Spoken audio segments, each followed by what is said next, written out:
Bernie Moreno is the Republican candidate for Senate in Ohio. Good morning, Bernie Moreno. Welcome back to the Hugh Hewitt Show. Good morning, Hugh. I know you love talking to people from Ohio more than anything else, so I appreciate you having me on the It is show. my favorite. It is my favorite category. I guess I had a congressman, congressional candidate from Michigan on earlier, Paul Young, and I told him I was talking to him despite the fact he was from that state up north. Bernie Moreno, let's begin with the very serious subject: the attempted assassination of President Trump, a second time in 2 months. What was your reaction when you heard that news? It's shocking. It's sad. Man, we pray for President Trump every day. Thank God he's safe. Thank God for the Secret Service agents that acted quickly. But look, we have to put an end to all this political violence in this country. We're tearing each other apart. As Americans, we have much more in common than we have and opposed to each other. We have to unite as a country around some common sense principles. And I think that's what we're going to do when we take office in 2025. I think we're going to bring this country back together. At the end of the day, that's job one. I think President Trump can do that. I know we're going to make that happen. And the media has got to turn the temperature down. The Democrats have got to turn this temperature down and really move forward. And let's debate policies, but let's not have the politics of personal destruction. Yesterday, Bernie, J.D. Vance, who I know you know very well and I've known since his book came out, and Dana Bash, an old colleague of mine from the 2015-2016 debates, and I consider her a friend, not a real friend, but a professional friend. I think Dana blamed JD and the former president, for bomb threats in Springfield, Ohio. What did you make of her argument? Yeah, I mean, it's ridiculous. I mean, at the end of the day, what JD Vance is doing is his job. He's a United States Senator for the people of Ohio. He's got constituents calling him, telling him that certain things are happening. And rather than Dana Bash listening and saying, hey, actually, he is actually doing his job, as opposed to my opponent, Sherrod Brown, who's been completely absent, and for her to attack him and say that he's the reason for these bomb threats, which, by the way, are completely despicable. Anybody who would call in a bomb threat on a school or a hospital or a city building should be arrested to the fullest extent of the law. That's not what JD Vance believes in. It's certainly not what I believe in. And to have her do that is just completely wrong. And by the way, her network has been the one saying that President Trump was a Russian agent, that he's a threat to democracy, that he's going to topple the government, that he's going to be a dictator for the day, that he planned an insurrection on January 6th. I mean, these are massively inflammatory comments that her own network have made. Again, we need to turn down the temperature and let's have an honest debate about policies and policy direction in this country. And I think we'll all be better off for it. I'm going to note that JD and I are both lawyers, Bernie, and therefore, excuse me, that never happens. The thing that lawyers do is we know about causation. We know about proximate cause, both in negligence cases and in criminal cases. You can't make the argument that anyone's responsible for the nut in the hedges in Florida trying to kill President Trump or the bad actors calling in bomb threats. It doesn't, that's not the American standard, but the media applies one standard to Trump and another standard to everybody else. Do you think the American people are onto this? Yeah, absolutely. And actually, it's a disgrace for the media, and it's why they have record low ratings. At the end of the day, what people want, what I hear all over Ohio, is they want honest news. Tell us what's actually happening. Don't inject your opinion, don't inject your advocacy. Give us the news and give it to us straight. The reality is, you turn on MSNBC or CNN or ABC or NBC or ABC, any of the major corporate media, and it's not news anymore, Hugh. It's absolutely opinion advocacy. I call the Ohio media the committee to reelect Sherrod Brown. I mean, the way Huh. they cover him, the way they cover me is totally crazy. I actually think I should have run as a Democrat. Had I done that, I would be the most popular person in Ohio, according to the media. But the reality is, look, these aren't even Democrat versus Republican issues that we're debating. Hugh, we're debating common sense, secure borders, not open borders, energy dominance versus being dependent on other countries, peace and stability around the world versus war, standing up to China instead of letting them roll over us, safety in our communities, good schools versus terrible schools and terrible safety situations. These are common sense principles that we're going to apply when we take office in 2025. Bernie Moreno, I have not been in Springfield in 50 years. I'm pretty sure that I had to do speech and debate tournaments there in 1974. I know we went to Upper Arlington, but it's between Dayton and Columbus. What is going on in Springfield, in your view?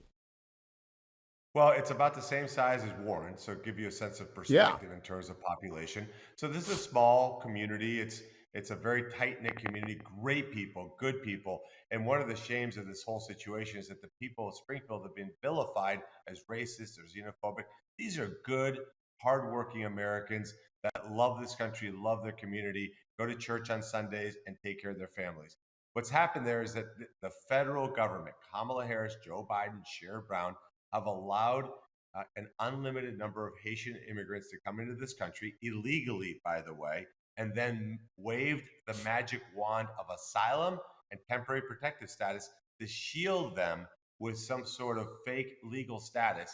They've about 20 to 25,000 have descended into Springfield.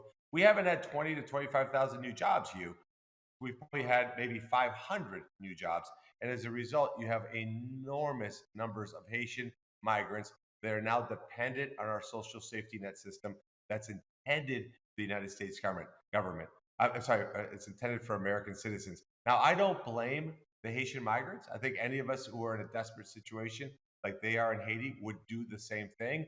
But the reality is, we have corrupt politicians who have corrupted our legal immigration system to allow this small community to be devastated and an enormous cost to the United States taxpayer, which we cannot afford, Hugh. We're $35 trillion in debt. We cannot be bringing in hundreds of thousands of people from a terrible country that are going to be dependent on our government safety net. So this is a total disgrace. The entire problem falls on the lap of Sherrod Brown, Kamala Harris, and Joe Biden. Bernie Moreno in 19, you mentioned Springfield's about the size of Warren, my hometown. That's correct. In the 70s, when Vietnam collapsed, Vietnamese refugees first went to Camp Pendleton, and then one family was, quote, adopted, close quote, by my Catholic parish in Warren. And that Vietnamese family moved from Camp Pendleton to Warren, Ohio, and have had a wonderful integration into the life of the community. But it was one family. I can't imagine. I've been using the number 15,000 to 20,000. You use 20 to 25. I can't imagine Warren with 20,000 of anybody coming from anywhere. I don't care, Canadians. All right. You still don't want 20,000 Canadians showing up the next. It would overwhelm Warren. Well, the reality is, and this is the other part, Hugh, nobody even bothered to ask the people of Springfield or the government officials in Springfield. And I think had the federal government done that and said, hey, can you take in 20 Haitian refugees over the next 3 years, 3.5 years? I think the community would have embraced them and absolutely been additive to the community, but not 20,000. That is absolutely insane. Again, they don't speak English. They come from a country where less than 5% of the people drive, and yet they're getting driver's licenses. So, of course, all kinds of terrible things are going to unfold. But this is what we're seeing there, by the way, Hugh, is massive increase in rental prices, massive increase in insurance costs, massive increase Of in course. health and human services costs.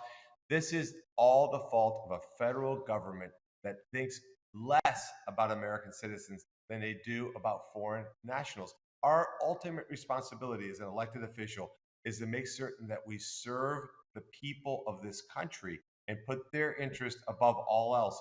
But we have politicians in Washington, D.C. that I don't think even like American citizens because they always put Americans last. And that fundamentally is what's going to change.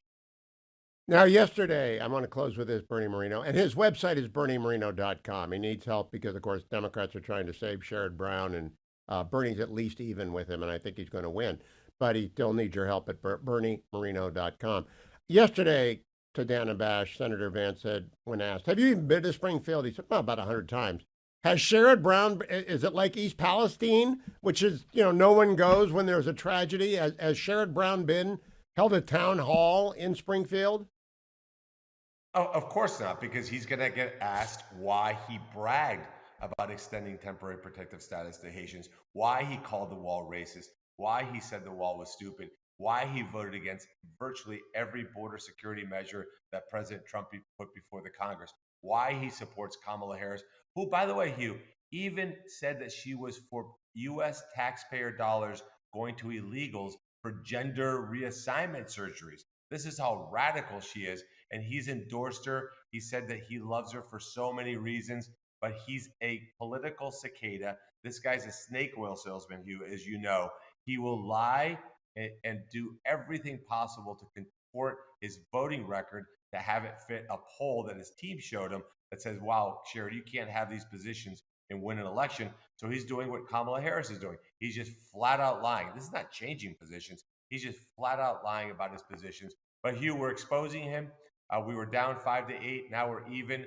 That was before we unloaded a can of whoop ass on him with TV. We actually have more messaging that he does right now, and we're going to win this race. We're going to retire the old commie, and we're going to take the United States Senate back. We're going to fix this country.